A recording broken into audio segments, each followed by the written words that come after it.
Cataruben. Y bueno, bienvenido a este espacio. Así que Edwin, muy buenas tardes. Muy buenas tardes para todos. Muchas gracias por asistir y gracias por la invitación a Canal Clima, a este importante evento que se ha venido ya materializando durante varias oportunidades. Mi nombre es Edwin Hincapié, represento a la Fundación Cataruben y hoy pues queremos contarles algunos ejercicios que hemos realizado en la Orinoquia de Colombia, teniendo en cuenta pues el trabajo de los últimos 5 años de este equipo humano. Quisimos ponerle un nombre a la presentación de resultados de lo que hemos obtenido hasta el momento, teniendo en cuenta, digamos, como premisa ese objetivo que nos propusimos hace algunos años cuando, al ver en esta región del oriente de Colombia una serie de potencialidades que desde nuestro punto de vista pues eran importantes. Y además de eso, una serie de propietarios y de personas, de campesinos comprometidos con la conservación de ecosistemas naturales. En ese momento encontrábamos pues algunas características importantes y se hablaba en el mundo de las soluciones climáticas basadas en la naturaleza. Y quisimos empezar a hacer como una serie de acercamientos para tratar de obtener unos resultados importantes en certificados de carbono. Siguiente, por favor. En el año 2017 vimos que unos investigadores generaron pues, unos artículos o toda una serie de documentación científica alrededor de esto, dándole un realce o generando como un esclarecimiento acerca del aporte que tenían estos ecosistemas naturales en el tema de las soluciones climáticas, de la mitigación de cambio climático. Este fue uno de los trabajos que más nos inspiró a seguir trabajando como equipo y a convencer a los propietarios de las tierras del oriente, de los llanos, de la Orinoquia, a que trabajaran con proyectos de carbono, de mitigación de cambio climático. En este artículo, pues, se resalta básicamente el aporte que realizan 20 actividades naturales de mitigación de cambio climático. En color blanco tenemos, o las barras de color blanco, significan ese máximo potencial de mitigación que tiene cada una de las actividades. En gris claro, digamos que el potencial de mitigación que genera cada una de las actividades de conservación que se tienen, digamos que se evidencian para el cumplimiento con el Acuerdo de París. Y en gris oscuro se resalta ese potencial de mitigación de cada una de estas 20 alternativas que tienen muy bajo costo. Y entonces, pues nosotros cuando vimos este tema, vimos que había un alto potencial en algunas de estas actividades y muchas de ellas se estaban llevando a cabo en la Orinoquia. Por ejemplo, evitar la conversión de bosques, que es la segunda que aparece en la gráfica de arriba hacia abajo. Genera alrededor de casi 2.000 millones de toneladas en el mundo al año en su potencial de mitigación. Por ejemplo, esa que es como muy importante en temas de bosques. Pero también vimos que el tema de pastizales y el tema de humedales, pues no era ajeno también a esta situación.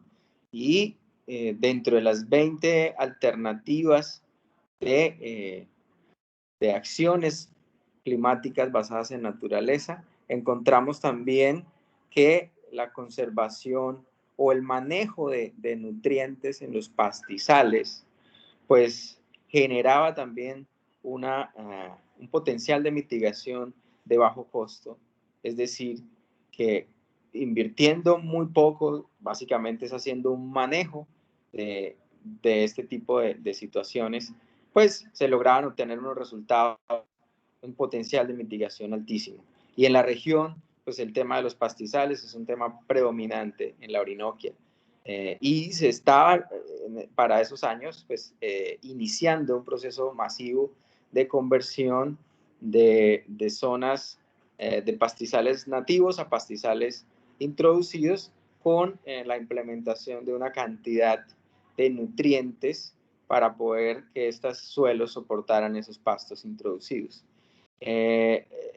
La conservación, por ejemplo, ahí está dentro de las actividades de pastizales, la conservación de pastizales nativos también tenía, digamos, un alto potencial de mitigación, y ya en humedales, entonces, también evitar los impactos o el manejo de los impactos generados sobre los pastizales, sobre los humedales, perdón, también, digamos, tenían como un potencial prometedor en esto. Entonces empezamos a mirar cuáles eran en la Orinoquia estos potenciales, teniendo como premisa siguiente que la Orinoquia en este momento pues cuenta, o para esas épocas, con una gran cantidad de ecosistemas naturales aún. Ustedes han visto en repetidas publicaciones periodísticas que se habla de la Orinoquia como la última frontera agrícola del país. De pronto por sus características fisiológicas o biológicas, o por sus características sociales, pues esta región se ha mantenido todavía con un 81.5% de ecosistemas naturales, y los ecosistemas transformados han sido, digamos, detenidos o, digamos, evitados por una gran cantidad de personas que están comprometidas en la región. Siguiente. Entonces, el siguiente paso fue tratar de determinar cómo podíamos empezar a incursionar en el tema y convencer a entidades que pudieran generar apoyo para lograr estos proyectos de carbono. Y entonces encontramos que pues había muchos beneficios versus el enfoque tradicional de conservación, que es la compra de terrenos para realizar procesos de conservación. Pues estas alternativas de soluciones climáticas basadas en la naturaleza generan, pues puede uno llegar a más lugares, a más personas, y teníamos ya 3 años de implementación de una política en el país, que es el tema de el impuesto al carbono, que daba mayores facilidades para estos procesos. Y llegó por esas épocas también a la región entidades que tenían recursos para financiar este tipo de proyectos. Entonces, siguiente, por favor. Generar estos procesos pues era un poco más fácil para iniciar. Entonces arrancamos con 3 objetivos claros, que era tratar de restaurar hábitats deforestados y degradados en ecosistemas estratégicos, evitar y remover las emisiones de GI, es decir, lograr un balance positivo en estos tipos de ecosistemas. Y lo más importante, digamos, de esto, tener una relación muy fuerte con la gente, con los propietarios de estos predios, con los que han realizado conservación de este tipo de ecosistemas, también fue nuestro tercer objetivo.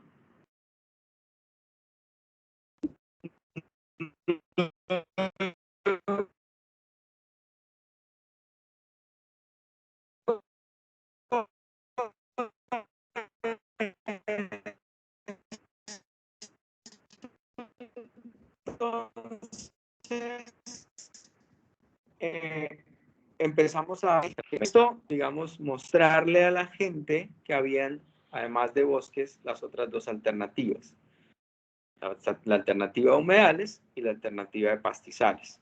Entonces, en bosques, básicamente, pues hay pocos bosques en la Orinoquia, 2 millones de hectáreas, alrededor de 2 millones de hectáreas, pero pues son muy importantes porque al ser un ecosistema de llanos, de sabanas, con solamente bosques de galería y algunos relictos de bosque que la gente ha conservado de muy pocas hectáreas, de 1000 hectáreas, de 1500 hectáreas, pues entonces, digamos, es muy, a diferencia de la Amazonia, pues esto tiene como otra característica, otro impacto.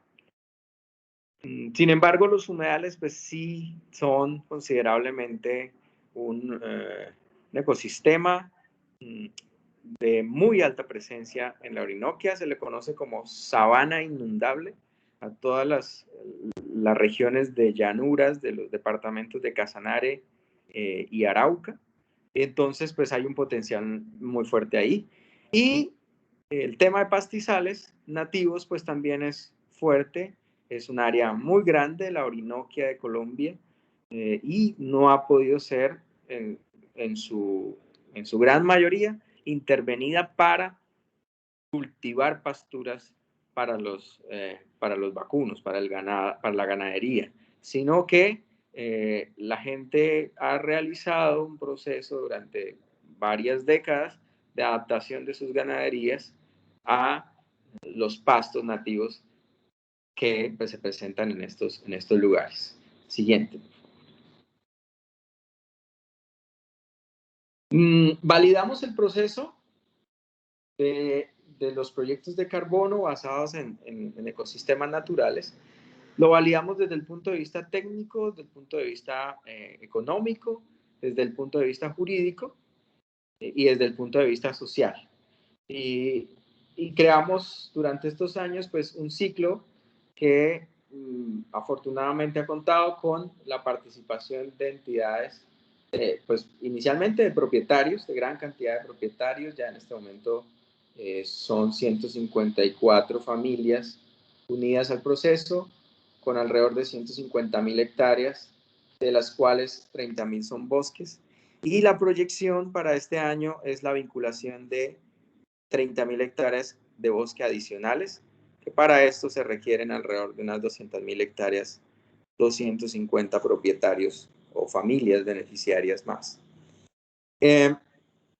Contamos con la participación de USAID, que se vinculó al proceso, con la firme convicción de acompañar o de cofinanciar este tipo de ejercicios, pero además contamos con acompañamiento técnico en temas de biodiversidad, como la Fundación Pantera, para lograr el ciclo que pues, la mayoría de ustedes conoce, o si no lo conoce lo vamos a nombrar rápidamente, que es validar, verificar y certificar un proyecto de carbono.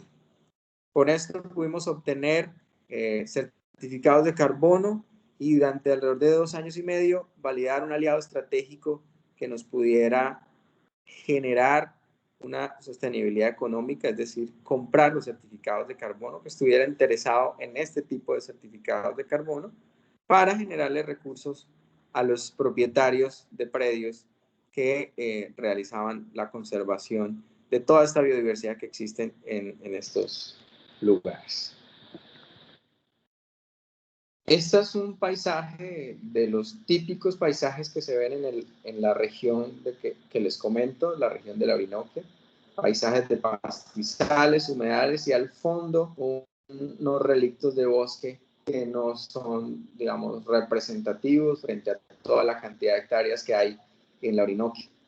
Este, por ejemplo, es un típico paisaje de sabana inundable, pero también tenemos la altillanura, que son 2 departamentos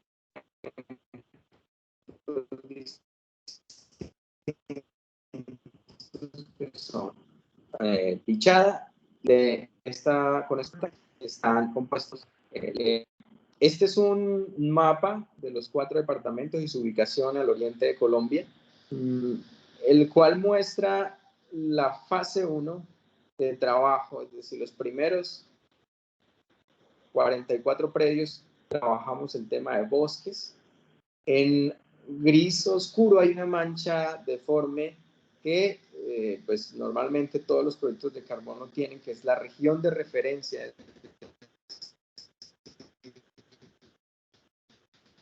Básicamente con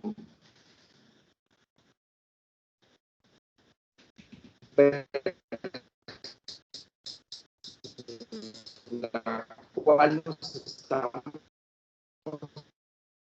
comparando. Luego vinieron a la fase 2, 110 predios más, que les comentaba hace un rato, para trabajar el tema de bosques, evitar la deforestación y degradación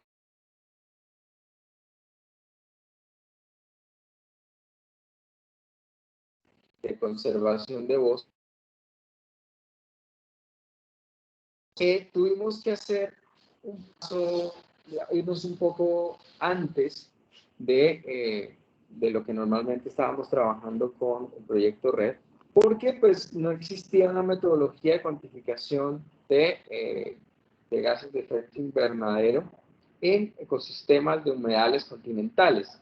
Todos ustedes saben, la mayoría sabe que existen, digamos, metodologías para cuantificar gases de efecto invernadero en zonas costeras, ¿cierto?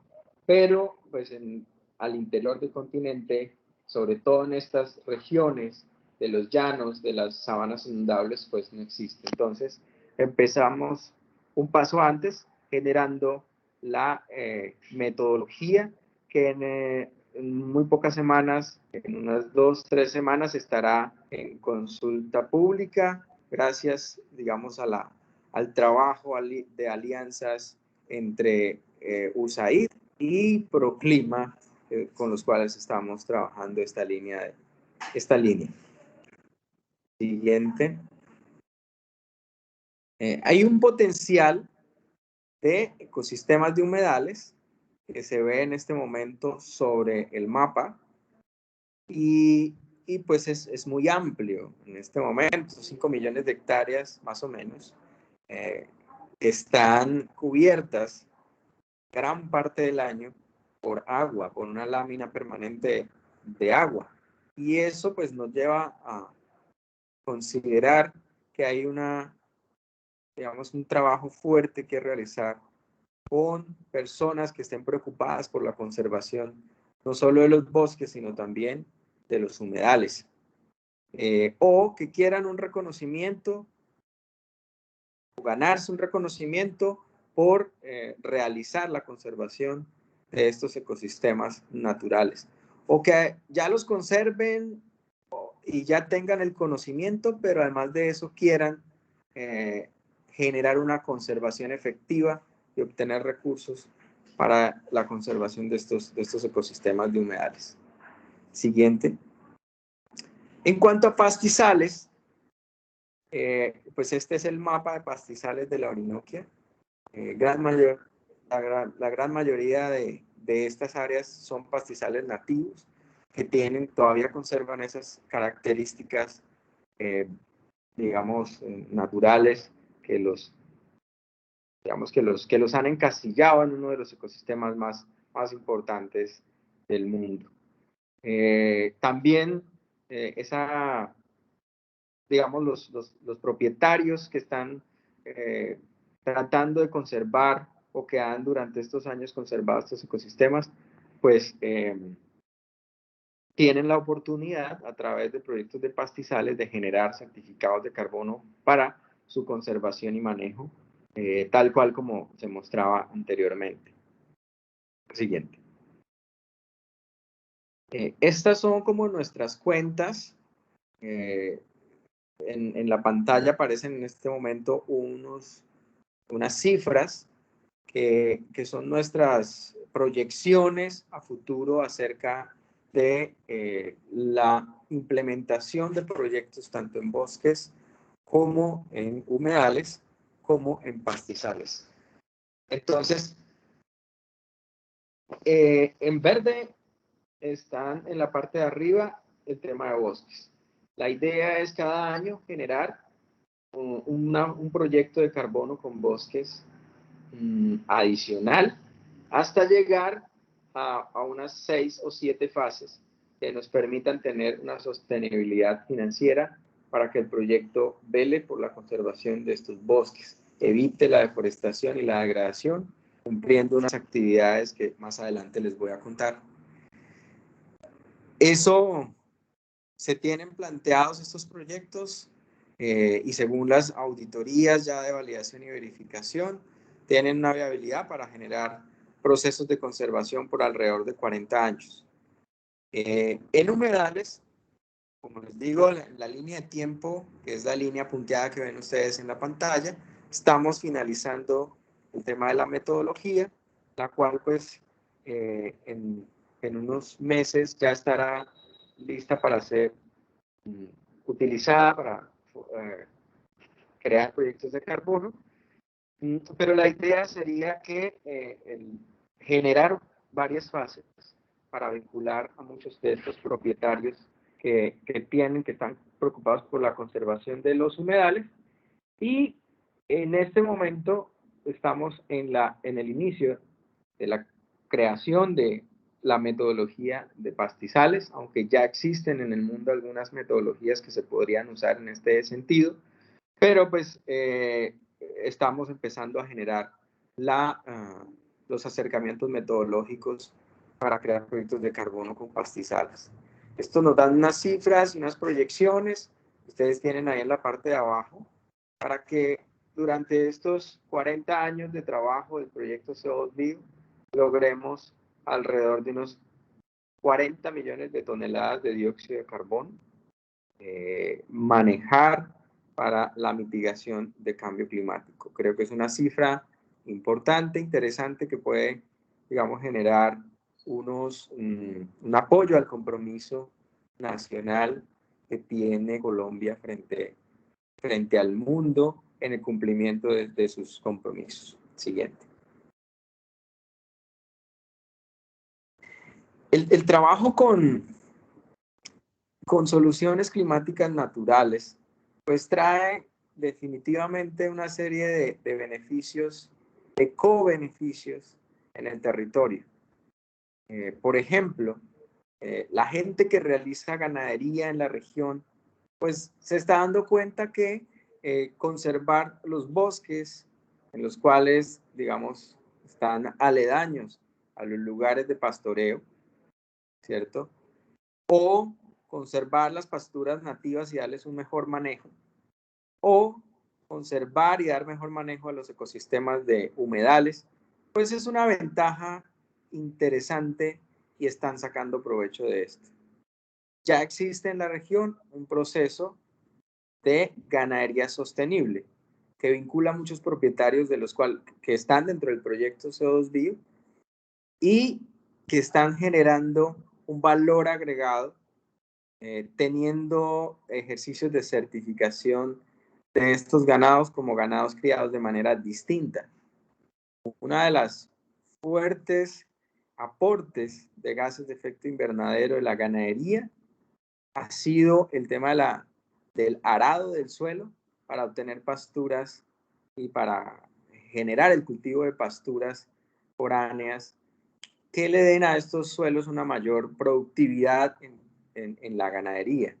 Pero, pues, como les cuento, en esta región del oriente de Colombia llamada Orinoquia, pues hay una gran cantidad de gente que por diversos motivos han conservado estos ecosistemas naturales y han tratado de que sus ganaderías se adapten a estos ecosistemas.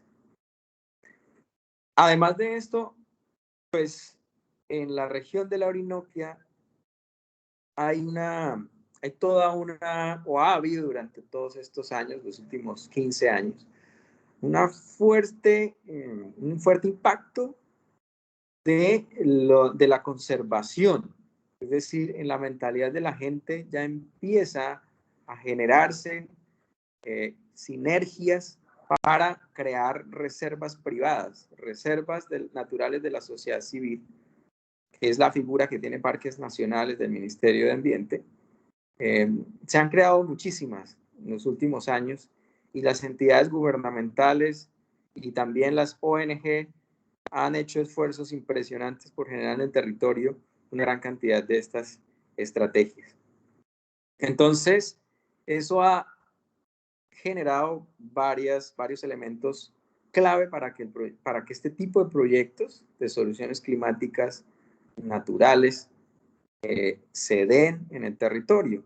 Y es en el momento en que una persona formaliza su predio o sus procesos de conservación como reserva natural de la sociedad civil, en ese momento está dejando por escrito ante una entidad de orden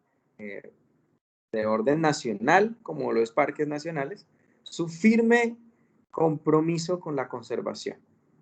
Entonces, por medio de una delimitación de áreas, de una zonificación de sus predios, pues se compromete en los años siguientes a generar este tipo de situaciones.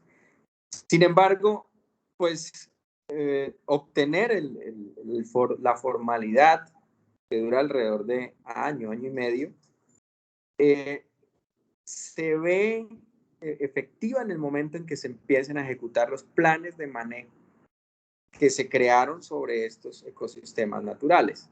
Entonces, la ejecución de esos planes de manejo necesita recursos, dinero en efectivo para llevar a cabo todas las actividades de compromiso. Entonces, los certificados de carbono generados en estos predios le dan ese apalancamiento y esos recursos que no se podrían obtener de otra manera solamente bajo esta estrategia. Y finalmente, pues en esta región del oriente de Colombia, llamada Orinoquia, también se viene adelantando por parte de muchas entidades una diferenciación en temas turísticos y básicamente se han apalancado en el turismo de naturaleza para darle un realce importante a este tipo de ejercicios. Los certificados de carbono o las estrategias de carbono les han dado al turismo de naturaleza un aire distinto, porque en estos predios donde se realiza turismo de naturaleza, pues al tener, digamos, un manejo distinto de los ecosistemas y estar certificados, pues el cliente de ese turismo de naturaleza encuentra un mayor respaldo. Siguiente, por favor. En este sentido, pues tratando de generar un aire distinto al tema de las soluciones naturales, soluciones climáticas naturales, pues encontramos también en estos años personas que han venido cultivando o generando algunos cultivos que se adaptan muy bien a las condiciones de esta región del oriente de Colombia, y es el cultivo del cacao. Unos sistemas agroforestales muy bien establecidos, que prácticamente están casi que generando bosques productivos en áreas donde antes no era bosque, áreas despejadas, como lo que ustedes pudieron ver. Y estas personas, pues, interesadas en el ejercicio de las soluciones climáticas, pues empezaron a incursionar en el tema. Fue así como creamos el proyecto Orinoco 2, que se encarga de reunir sistemas productivos que estén generando bosques productivos, como el tema de cacao y café en esta región del oriente. Y de esa manera creamos el proyecto de carbono Orinoco 2.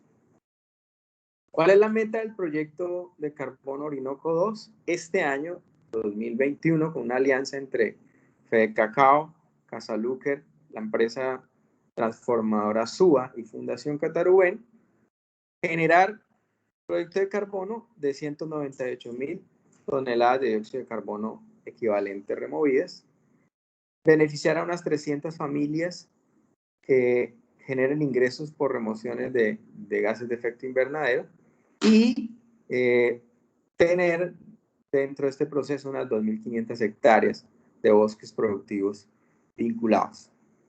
Esto, pues básicamente le ha dado, digamos, un norte distinto a la Fundación Qatar UN en cuanto a proyectos de carbono, porque ha obtenido, digamos, un respaldo de los productores que se han esmerado por este ejercicio de cultivar o de tener sistemas agroforestales en esta región. Siguiente.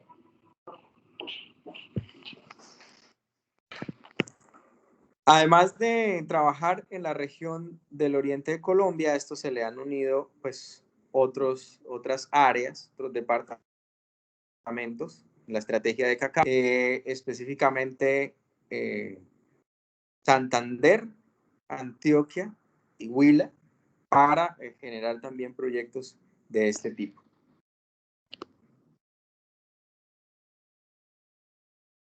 Un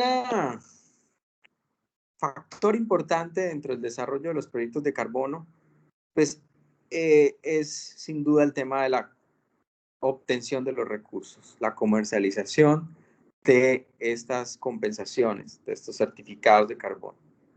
Y pues la Fundación Qatar UN creó una plataforma que se conoce con el nombre de Compensate para tratar de realizar no solamente una comercialización de los certificados de carbono, sino también lograr transparencia en el proceso, evitando procesos de intermediación innecesaria para que los recursos lleguen directamente del comprador hacia el beneficiario, el dueño del predio. Esto hizo que algunas entidades interesadas en este tipo de negociación vieran a los proyectos de Fundación Qatar UN, los proyectos de soluciones climáticas naturales de Fundación Qatar UN, una estrategia muy importante, porque de pronto pues estaban preocupados o no estaban 100% satisfechos con digamos, lo que normalmente sucede. Entonces, esta plataforma Compensate generó la transparencia, es decir, el propietario sabe cuántos certificados se generaron y sabe el precio al cual la empresa se está comprometiendo a pagar y sabe el momento en que realiza la compra y mediante una aplicación móvil lleva sus cuentas. Y no solo eso, sino que también lleva las cuentas de sus compromisos.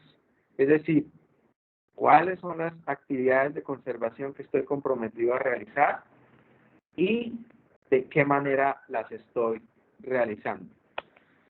De esta manera, entonces, creamos en la plataforma compensate.co esa alternativa de trabajo para lograr la transparencia entre el propietario y el comprador. Estas son algunas de las actividades, compromiso de los propietarios. Tenemos 3 tipos: conservación, restauración y uso sostenible.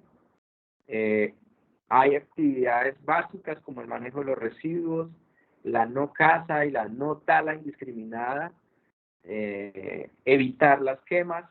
Estas zonas, al ser unas zonas de gran cantidad de pastizales, pues se generan muchos incendios en época seca. Hay 4 meses muy fuertes en temas de quemas, pero logrando los recursos económicos para que la gente esté muy pendiente de estos fuegos, pues se ha logrado, digamos, manejar este tema de los incendios forestales. Evitar la venta de madera, garantizar las especies nativas, proteger y restaurar áreas que hayan sido, digamos, comprometidas, generar condiciones idóneas para que las plantas crezcan. A veces estas áreas tan grandes, estos hatos ganaderos tradicionales, pues han venido conservando unas áreas como banco de recursos para el mismo hato, pero quieren ampliar ese banco de recursos, llamémoslo bosque, y han generado unos cercamientos para tratar de que áreas de pastizales, mediante regeneración natural asistida, logren convertirse en algunos años en bosques naturales. Y el tema, por ejemplo, del control y manejo de especies invasoras, la protección de áreas de incendios forestales, la protección o la señalización de áreas de conservación sensibles dentro del predio, también son como unas estrategias de actividades de compromiso de los propietarios. Esto ha llevado, digamos, a tener un impacto muy importante sobre el tema de los datos de biodiversidad, datos clave para futuros procesos que se tienen pensado dentro de los proyectos. Y es, por ejemplo, la caracterización de especies de plantas terrestres y acuáticas, de especies de mamíferos, todo el beneficio de la biodiversidad que se ha generado en esto, o a especies de aves o a especies de anfibios, que son como los grupos que hemos estado monitoreando durante los últimos años. Y además de esto, pues también digamos, hemos llevado la cuenta de las actividades de protección y gobernanza en estos predios, vinculando en este momento en procesos de monitoreo de biodiversidad alrededor de 385 predios y haciendo su respectiva planificación predial con los propietarios, generando acueductos ganaderos, es decir, evitando que el ganado vaya, intervenga, entre al bosque para buscar el caño o el río, ¿cierto? Y más bien poniéndolos, haciendo acueductos fuera del bosque, ¿cierto? Lejos, en áreas despejadas, para evitar que el ganado ingrese, generando una estrategia de guardarraya, que es como se le conoce a una intervención para lograr que cuando los fuegos vayan por el pastizal lleguen solamente hasta donde está la guardarraya, como barreras cortafuegos, y generando procesos de producción sostenible, como por ejemplo el tema de ecoturismo y abejas. De esta manera, entonces, hemos generado eventos, proyectos, digamos, estas estrategias de acciones climáticas con la naturaleza, pues deben divulgarse, deben generarse eventos. Ya este año celebramos el segundo evento de biodiversidad y carbono, que está siendo ya rankeado entre los eventos de la Asociación Colombiana de Actores del Mercado del Carbono, y que pues cada vez llegamos a más gente para contar los resultados que hemos obtenido. De esta manera, entonces, cierra uno el ciclo de lo que debería ser una estrategia climática basada en naturaleza. Muchas gracias por su atención.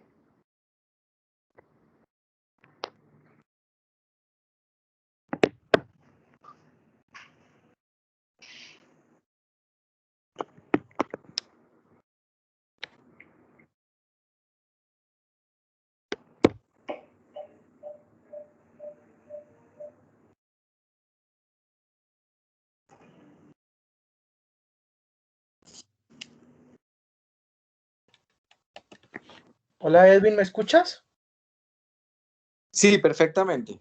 Dale, perfecto. Nada, muchas gracias. Vamos a abrir un espacio de preguntas y respuestas, ¿verdad? Para que mediante el chat las personas empiecen como a preguntar respecto a lo que nos hizo acabar de mencionar Edwin. Entonces, cualquier tipo de pregunta, inquietud que tengan al respecto, lo pueden hacer sin ningún problema por el chat. Entonces vamos a esperar unos 2 minutos, 3 minuticos, mientras las personas empiezan a preparar sus preguntas y yo ya te las leo, Edwin, y tú le das respuesta, ¿vale?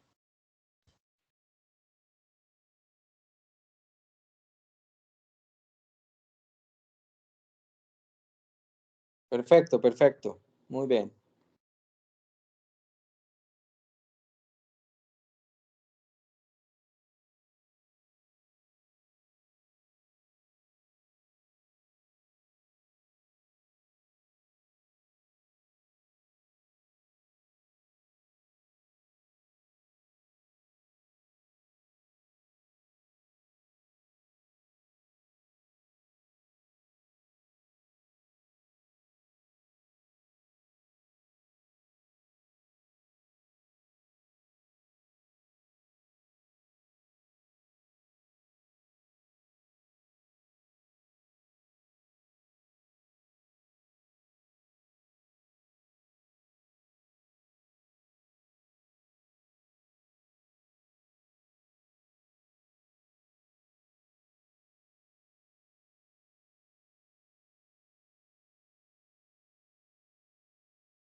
Bueno, consideramos que de pronto el tema quedó muy claro, no hay preguntas al respecto. Creo que fue una intervención muy puntual y detallada de todos los procesos y proyectos que se han tenido y liderado desde Fundación Catarube.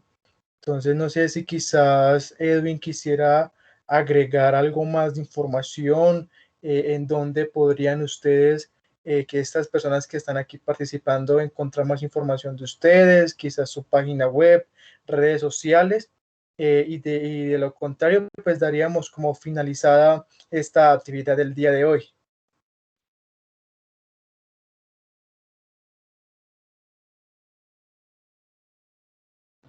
Creo que alguien está levantando la mano.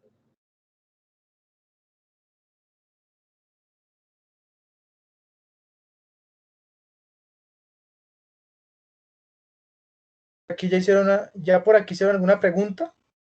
Vamos a revisar. Bueno, por aquí dice Marcela Méndez, que buenas tardes, gracias por toda la información suministrada.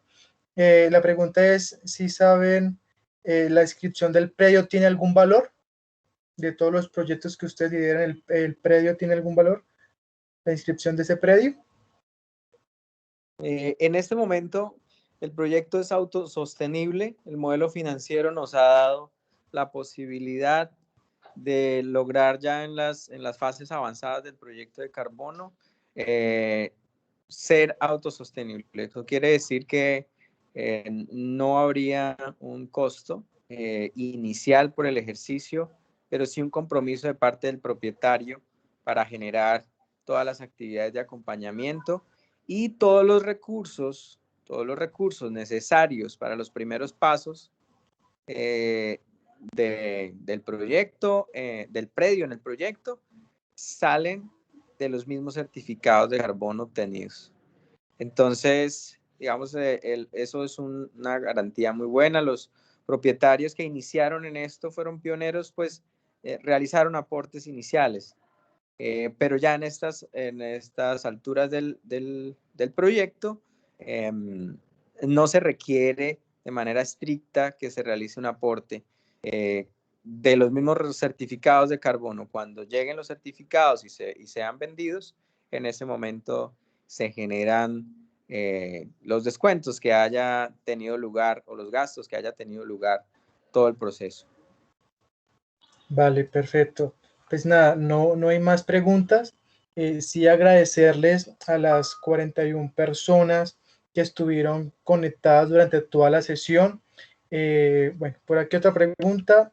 Nos dice John, ¿qué metodología están utilizando actualmente para la estimación de carbono en bosque?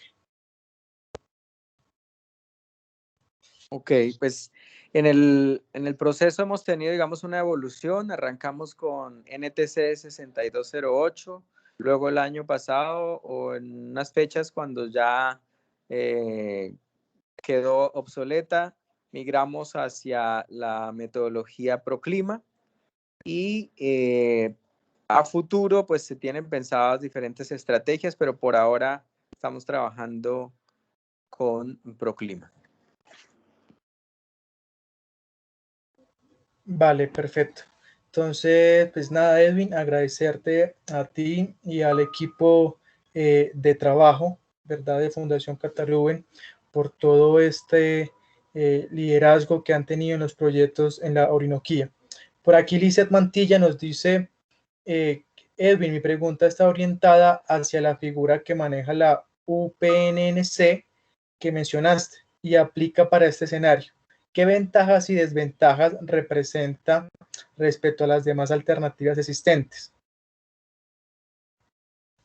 Bueno, ya hablamos de las ventajas, hablamos de muchas ventajas, hablemos de las desventajas. Digamos que si alguien tiene su predio predestinado a ser altamente productivo, transformándolo en 100% y generando unos recursos como por ejemplo las transformaciones agroindustriales de arroz, pues, o palma de aceite, pues en este caso, certificados de carbono de ninguna manera los modelos financieros van a llegar a suplir esta necesidad de recursos económicos. Entonces, es claro, y hay muchos ejemplos de hatos también grandes, ganaderos, que se han convertido ahora en hatos arroceros y en hatos palmicultores. Entonces, claramente son actividades que no son compatibles con los proyectos de carbono. Entonces, esa sería, digamos, un tema de una desventaja. De resto, pues no vemos, digamos, alguna desventaja. El resto son como ventajas de poner los predios dentro de los proyectos, de hacer una gestión de estos ecosistemas naturales con miras, con el objetivo de generar o de adherirse al proyecto de carbono, a alguno de estos proyectos de carbono.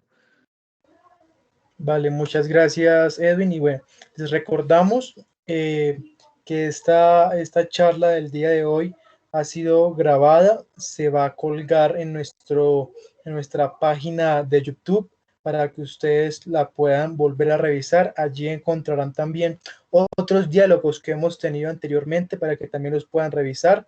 En nuestra página de YouTube aparecemos como ColCX. Entonces, agradecerles por el espacio. Muchas gracias, Edwin, y a todas las personas. No queda más sino agradecerles y esperamos contar con su participación en los próximos diálogos ColCX que estaremos liderando dentro de 15 días, el 7 de julio y el 21 de julio para el próximo mes. Así que muchas gracias y bueno, un fuerte abrazo, Edwin, y a todas las personas que estuvieron conectadas. Feliz tarde, muchas gracias.